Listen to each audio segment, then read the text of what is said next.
বঙ্গবন্ধু পরিবারের সদস্যদের নিরাপত্তা আইন বাতিল। কালো টাকা সাদা করার বিধান বাতিলের সিদ্ধান্ত। সমন্বয়কদের স্বাক্ষর জাল করা হচ্ছে বললেন হাসনাত আব্দুল্লাহ। যুক্তরাষ্ট্রের 92 নাগরিকের ওপর রাশিয়ার নিষেধাজ্ঞা। ইরানে প্রথমবারের মতো নারী সরকারি মুখপাত্র নিয়োগ। জাপানের উপকূলে 198 কিলোমিটার বেগে আঘাত হানল শানশান, নিহত 3। এবং 22 গজে ফিরছেন তামিম, ভিডিও বার্তায় জানালেন তারিক। আসসালামু আলাইকুম, সবাইকে স্বাগত জানাচ্ছি মিলেনিয়াম টিভি ইউএস এর প্রতিদিনের বাংলা সংবাদে। আপনাদের সাথে রয়েছে আমি সুমি আহসান। দেখছিলেন সংবাদ শিরোনাম, এবারে বিস্তারিত। প্রথমেই বাংলাদেশ প্রসঙ্গ।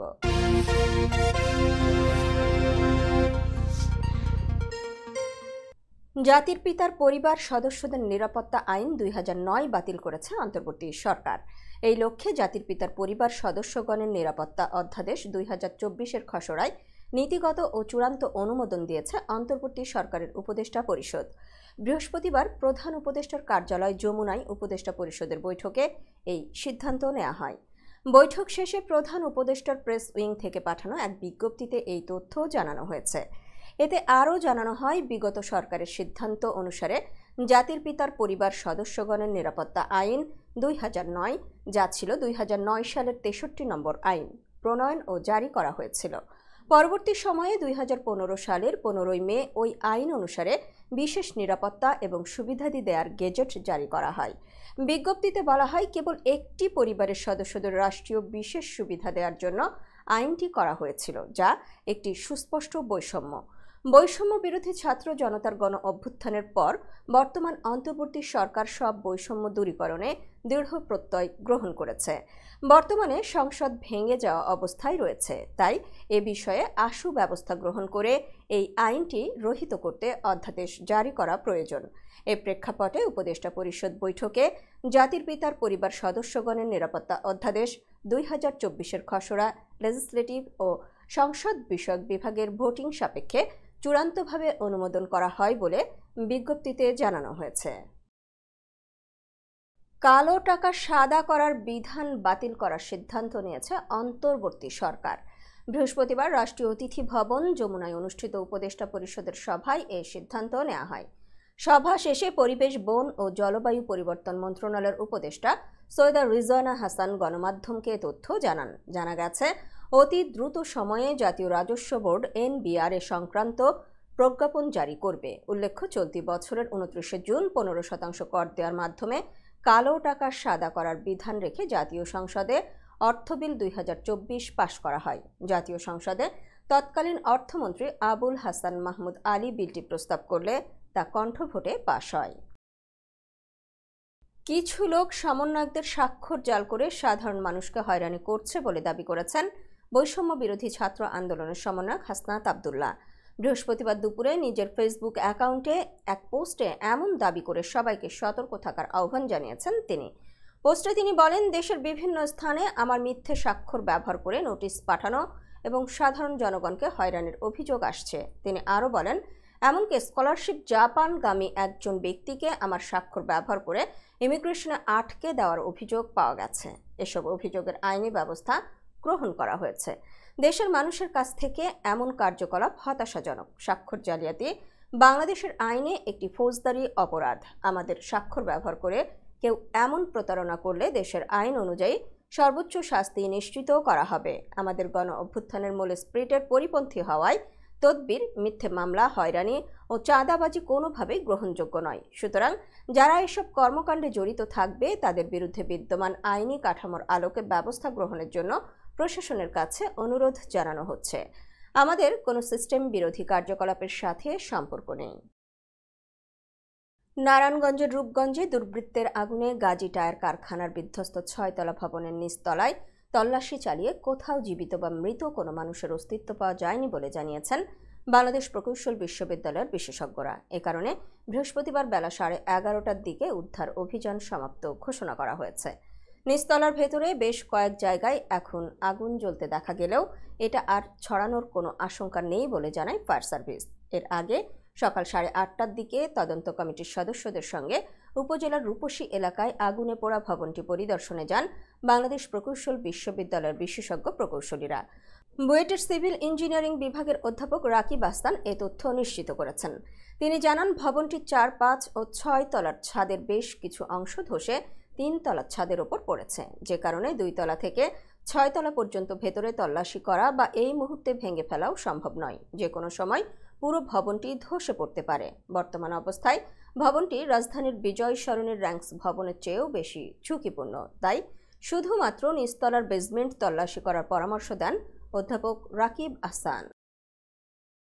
দর্শক, এবারে দেখবেন যুক্তরাষ্ট্র সংবাদ।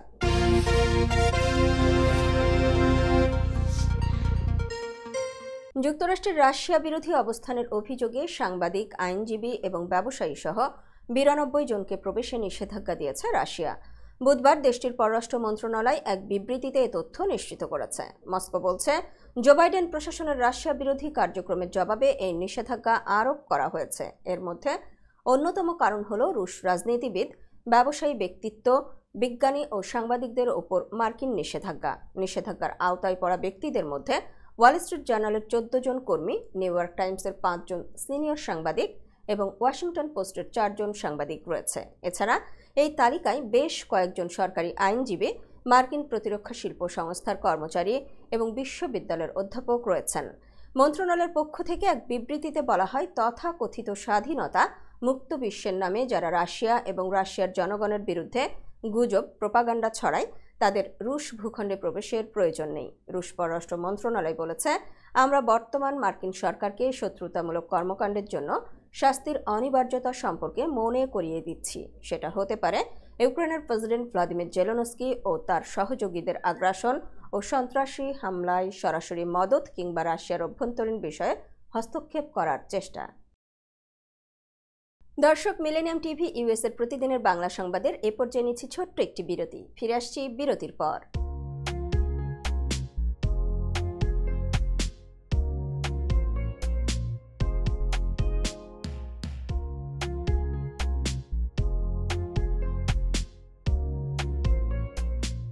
কি ব্যাপার, অমন মূর্তির মতো করে দাঁড়িয়ে আছো কেন?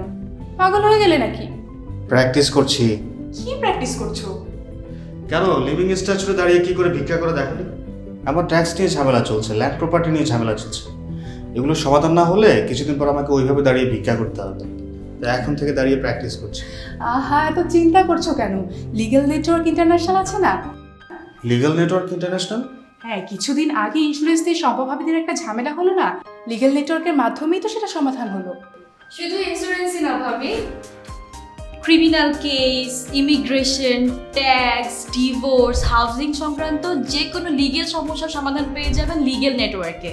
যুক্তরাষ্ট্রের 50টি স্টেটে যে কোনো প্রান্তে যে কোনো লিগেল সহায়তা দিতে কিন্তু আমাদের সঙ্গে আছে লিগেল নেটওয়ার্ক ইন্টারন্যাশনাল। শুধু তাই নয়, লিগেল নেটওয়ার্কে আছেন যুক্তরাষ্ট্রের স্বনামধন্য সব লয়ার, যাদের আইনি সহায়তায় যে কোনো লিগেল সমস্যার সমাধান পেয়ে যাবেন খুব সহজেই। তাহলে দেরি কেন? এখনই চলো লিগ্যাল নেটওয়ার্কে। I'm Nasrin Mosnu, immigration attorney. I was born and raised here in New York City. I have been working at various immigration firms since I was a teenager, including with my father. I'm passionate and dedicated about immigration. I am committed to provide my clients with nothing but the best. আমরা asylum office, immigration court সহ যুক্তরাষ্ট্রের 50টি state ও বাংলাদেশ কনসুলেটে আপনাদের আইনগত সহায়তার নিশ্চয়তা দিচ্ছি। Please come and take advantage of our excellent legal services. Our initial consultations are always free. বরেণ্য অভিনেতা আবুল হায়াত একজন স্বাস্থ্য সচেতন মানুষ। একদিন শুটিংয়ে হঠাৎ অসুস্থ হয়ে হতাশায় ভোগেন। সবাই ব্যস্ত, এখন আমার সেবা করবে কে? কেন? নিউ ইয়র্কে গোল্ডেন এজ হোম কেয়ার আছে না? আপনাদের হতাশা, দুশ্চিন্তা দূর করে সুস্থ করে তোলে যাদের অঙ্গীকার। সঠিক সময়ে সঠিক সেবা দেওয়ার বিশ্বস্ত প্রতিষ্ঠানের নাম golden age home care. Golden age home care New ইয়র্কবাসীর পূর্ণ আস্থার জায়গা। দর্শক, আবারও স্বাগত মিলেনিয়াম টিভি ইউএস এর প্রতিদিনের বাংলা সংবাদে। দর্শক, এবারে দেখবেন আন্তর্জাতিক সংবাদ।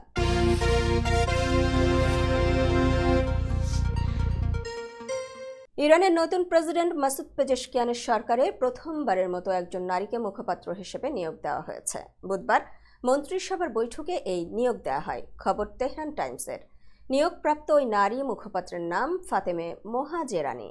তিনি এর আগে ইরানের একটি বিশ্ববিদ্যালয়ের প্রধান হিসেবে দায়িত্ব পালন করেছেন। ইরানের সাবেক প্রেসিডেন্ট ইব্রাহিম রাইসির মুখপাত্র ছিলেন আলী বাহাদুরি জাহরমি। মোহাজেরানি 1970 সালে ইরানের মার্কাজি প্রদেশের আরাক শহরে জন্মগ্রহণ করেন। তিনি স্কটল্যান্ডের এডিনবরা থেকে ব্যবসায় প্রশাসনে পিএইচডি অর্জন করেন। জাপানের দক্ষিণাঞ্চলীয় দ্বীপ কিউগোতে ঘণ্টায় 198 কিলোমিটার বেগে আঘাত এনেছে টাইফুন শানশান। এতে এখনো পর্যন্ত 3 জনের মৃত্যুর খবর পাওয়া গেছে। এছাড়া আহত হয়েছেন অন্তত 39 জন। বৃহস্পতিবার এক প্রতিবেদনে এ তথ্য জানিয়েছে বিবিসি। জাপানের আবহাওয়া অফিস জানিয়েছে, বৃহস্পতিবার দেশটির স্থানীয় সময় সকাল 8টার দিকে ঘণ্টায় 198 কিলোমিটার বেগে দক্ষিণাঞ্চলীয় দ্বীপ কিউশুর কাগোশিমা শহরের উপকূলে আছড়ে পড়ে শানশান। স্থানীয় কর্তৃপক্ষ সতর্ক করে বলেছে, শানশান এই অঞ্চলে আঘাত হানা সবচেয়ে শক্তিশালী ঘূর্ণিঝড় হতে পারে এবং অঞ্চলটি থেকে কয়েক লাখ বাসিন্দাকে সরিয়ে নেওয়ার নির্দেশ দেওয়া হয়েছে। ঘূর্ণিঝড়টি আঘাত হানার আগে প্রায় 24 ঘণ্টা ব্যাপক বৃষ্টিপাত হয়েছে কিউশু এবং তার আশেপাশের অঞ্চলে। জাপানের আবহাওয়া অফিসের রেকর্ড বলছে, কিউশু ও তার আশেপাশের এলাকায় 600 মিলিমিটার বৃষ্টিপাত হয়েছে ঘূর্ণিঝড়টির প্রভাবে। দর্শক, মিলেনিয়াম টিভি ইউএস এর প্রতিদিনের বাংলা সংবাদের এ পর্যায়ে নিচ্ছি ছোট্ট একটি বিরতি। সাথেই থাকুন।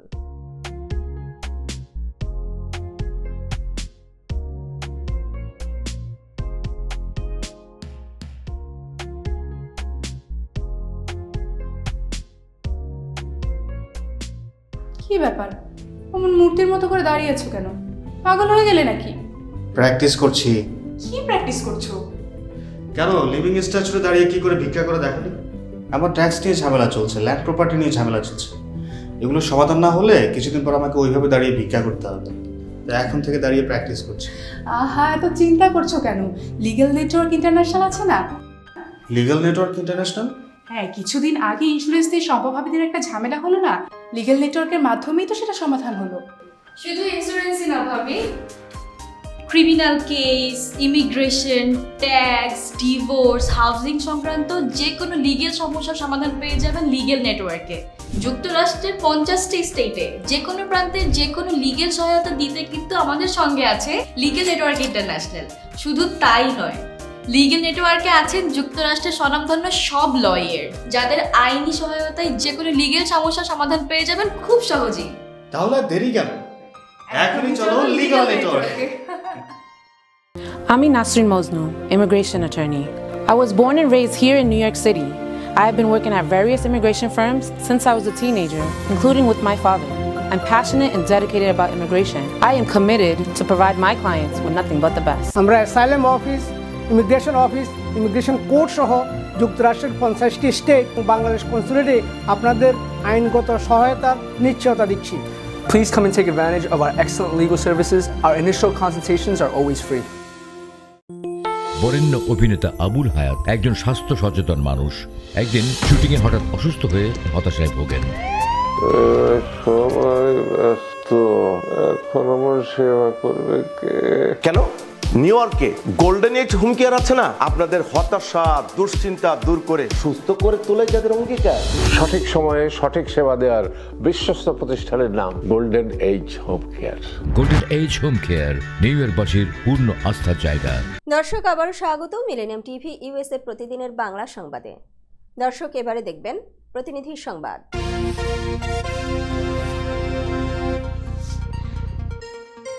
অধিক মুনাফার লোভ দেখিয়ে গ্রামবাসীর কাছ থেকে প্রায় 40 কোটি টাকা নিয়ে গা ঢাকা দিয়েছে বাদল সরকার ও তার স্ত্রী অরিন রহমান। বুধবার দুপুরে নরসিংদীর মনোহরদী উপজেলার এক দুয়ারিয়া ইউনিয়নের চঙ্গভান্ডা গ্রামে এক সংবাদ সম্মেলনে ভুক্তভোগী লোকজন এ অভিযোগ করেন। আমাদের প্রতিনিধি আলামিন জানান, অভিযুক্ত প্রতারক বাদল সরকার উপজেলার চঙ্গভান্ডা গ্রামের হেকিম সরকারের ছেলে। সাংবাদিক সম্মেলনে ভুক্তভোগীদের পক্ষে লিখিত বক্তব্য পাঠ করেন আফসার উদ্দিন নামে এক ভুক্তভোগী। লিখিত বক্তব্যে তিনি বলেন, চঙ্গভান্ডা গ্রামের বাদল সরকার ও তার স্ত্রী অরিন রহমান অধিক মুনাফার লোভ দেখিয়ে চিনি ও সয়াবিন তেল ব্যবসার নামে চঙ্গভান্ডা গ্রামসহ আশেপাশের এলাকার প্রায় 3 শতাধিক মানুষের কাছ থেকে প্রায় 40 কোটি টাকা হাতিয়ে নেয়। গ্রামবাসীর কাছ থেকে হাতিয়ে নেওয়ার কয়েক মাস অতিবাহিত হলেও লাভ তো দূরের কথা, মূল টাকা ফেরত না পেয়ে তা চাইতে গেলে তাদেরকে মামলার হুমকি এবং ভয়ভীতি প্রদর্শন করত।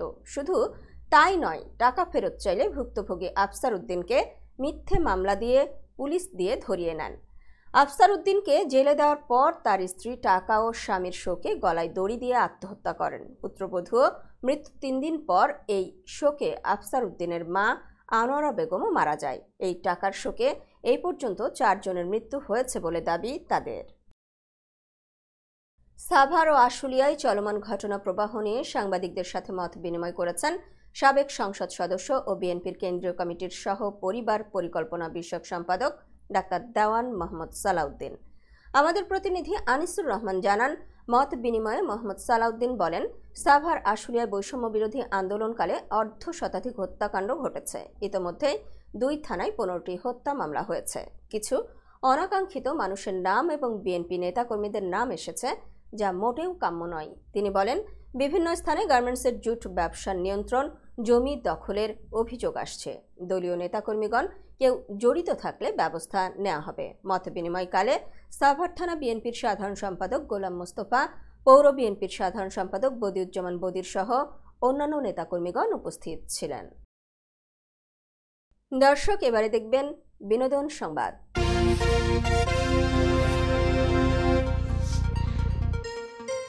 বুধবার সামাজিক যোগাযোগ মাধ্যমে এক ভিডিও বার্তায় ছাত্র আন্দোলনের সক্রিয় ভূমিকা না রাখতে পারায় জাতির কাছে নিঃশর্ত ক্ষমা চেয়েছেন জয়। জয় বলেন, ছাত্র আন্দোলনের সক্রিয় ভূমিকা না রাখতে পারার জন্য আমি নিঃশর্ত ক্ষমা চাই জাতির কাছে। ক্ষমার চেয়ে বড় গুণ আর কিছু নেই। আপনারা নিশ্চয়ই আমাকে ক্ষমা করবেন।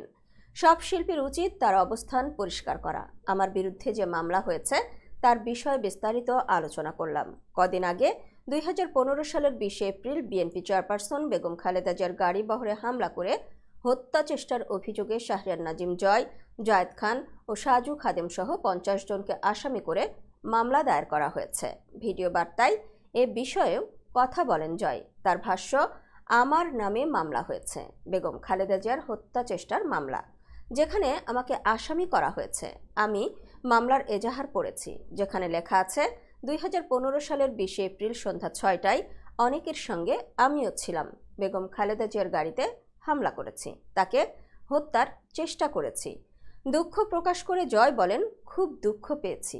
জীবনে কখনো কাউকে গায়ে হাত দেওয়ার সাহস পাইনি, কারো সঙ্গে ঝগড়া বিবাদেও যায়নি। সেখানে এমন একটি ঘটনায় আমি মর্মাহত, খুবই কষ্ট পেয়েছি। আমার পরিবারের মানুষ চিন্তিত হয়ে পড়েছে। এরপর তিনি বলেন, আমার কাছে সকল প্রমাণ আছে। মামলায় উল্লেখিত 15 এপ্রিল আমি শুটিংয়ের কাজে নেপালে ছিলাম। আমার পাসপোর্টেও বিষয়টি উল্লেখ আছে।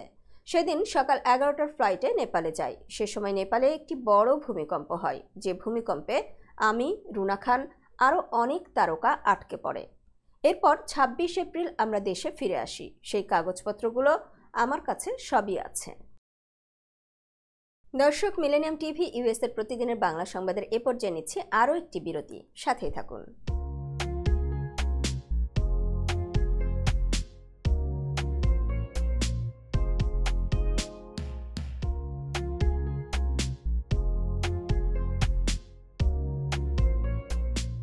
কি ব্যাপার, অমন মূর্তির মতো করে দাঁড়িয়ে আছো কেন? পাগল হয়ে গেলে নাকি? প্র্যাকটিস করছি। কি প্র্যাকটিস করছো? কেন লিভিং স্ট্যাচুরে দাঁড়িয়ে কি করে ভিক্ষা করে দেখনি? আমার ট্যাক্স নিয়ে ঝামেলা চলছে, ল্যান্ড প্রপার্টি নিয়ে ঝামেলা চলছে। এগুলো সমাধান না হলে কিছুদিন পর আমাকে ওইভাবে দাঁড়িয়ে ভিক্ষা করতে হবে।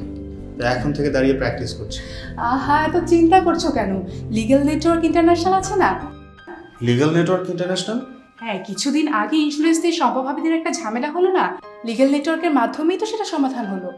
শুধু ইন্স্যুরেন্সই না ভাবি, criminal case, immigration, tax, divorce, housing সংক্রান্ত যে কোনো লিগেল সমস্যার সমাধান পেয়ে যাবেন লিগেল নেটওয়ার্কে। যুক্তরাষ্ট্রের 50টি স্টেটে যে কোনো প্রান্তে যে কোনো লিগেল সহায়তা দিতে কিন্তু আমাদের সঙ্গে আছে লিগেল নেটওয়ার্ক ইন্টারন্যাশনাল। শুধু তাই নয়, লিগেল নেটওয়ার্কে আছেন যুক্তরাষ্ট্রের স্বনামধন্য সব লয়ার, যাদের আইনি সহায়তায় যে কোনো লিগেল সমস্যার সমাধান পেয়ে যাবেন খুব সহজেই। তাহলে দেরি কেন? এখনই চলো legal network. I'm Nasrin Mosnu, immigration attorney. I was born and raised here in New York City. I have been working at various immigration firms since I was a teenager, including with my father.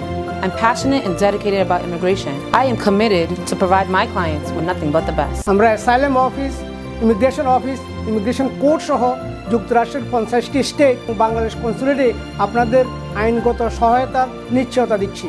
Please come and take advantage of our excellent legal services. Our initial consultations are always free. বরেণ্য অভিনেতা আবুল হায়াত একজন স্বাস্থ্য সচেতন মানুষ। একদিন শুটিংয়ে হঠাৎ অসুস্থ হয়ে হতাশায় ভোগেন। সবাই ব্যস্ত, এখন আমার সেবা করবে কে? কেন নিউ ইয়র্কে গোল্ডেন এজ হোম কেয়ার আছে না, আপনাদের হতাশা দুশ্চিন্তা দূর করে সুস্থ করে তোলে যাদের অঙ্গীকার। সঠিক সময়ে সঠিক সেবা দেওয়ার বিশ্বস্ত প্রতিষ্ঠানের নাম golden age home care. Golden age home care New ইয়র্কবাসীর পূর্ণ আস্থার জায়গা। দর্শক আবার স্বাগত মিলেনিয়াম টিভি ইউএস এর প্রতিদিনের বাংলা সংবাদে। দেখছিলেন বিনোদন সংবাদ।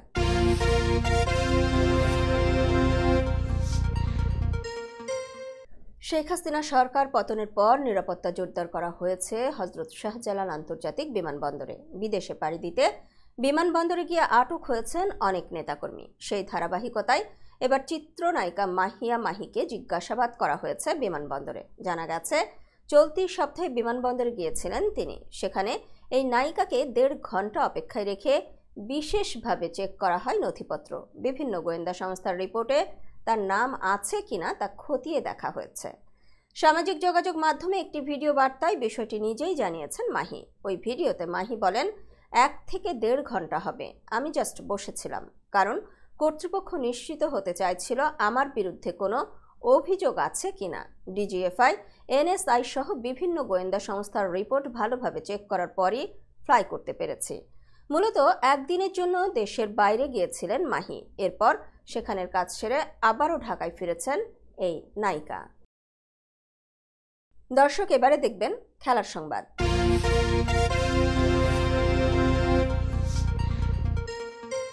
2023 সালের সেপ্টেম্বরে ওয়ানডেতে সব শেষ জাতীয় দলের জার্সি গায়ে মিরপুরে নিউজিল্যান্ডের বিপক্ষে 22 গজ মাতিয়েছিলেন তামিম।